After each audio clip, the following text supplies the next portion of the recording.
রাধে রাধে বন্ধুরা, দেখো আবারও আমি নিয়ে এলাম ছোট্ট একটা ব্লগ, বিকালের রুটিন। তো সবার প্রথম দুপুরে খাওয়া দাওয়ার পর একটু রেস্ট কইরা বিকালে উঠা তারপরে সবার প্রথম ফার্স্ট ঘর ঝাড়ু মারি।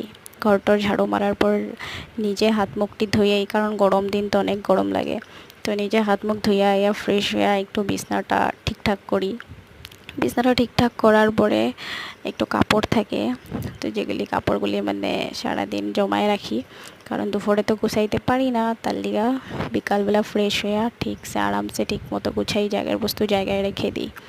তারপরে দেখো সন্ধ্যা হয়ে গেল, সন্ধ্যা হওয়ার পর সন্ধ্যাবাতি দিয়া চা বানাইলাম। চাটা খাওয়া দাওয়ার পর দেখো বাবা মাংস নিয়ে আইছিল, তো মাংসটা বানাইলাম। তো আমি অলরেডি মাংসটা রেডি করেই রইছিলাম, জাস্ট রেডি করে খালি বানাইছি। দুপুরে রান্না বান্না সব অলরেডি আছে, কিন্তু হইলেও বাবা মাংস নিয়ে আইছে, তার লেগে খালি মাংসটাই বানাইছি। তো দেখো আমি বিশেষ করে মাংসটা এইভাবেই বানাই, সব কিছু রেডি করে একবারে। কে কীরকম বানাও জানি না, কিন্তু আমি এরকমই বানাই, আমার এরকম বানাইতেই ভালো লাগে। তো রান্না বান্না হওয়ার পর খাওয়া দাওয়া শেষ, খাওয়া দাওয়ার ভিডিও তো আমি দিতে পারি নাই। তো দেখো আয়া বিছনা রেডি, ঘুমাইতে যাবো। আর দেখো কীরকম পান খাইতেছি। তো আজকের লেগে আমার এইটাই ব্লগ, টাটা।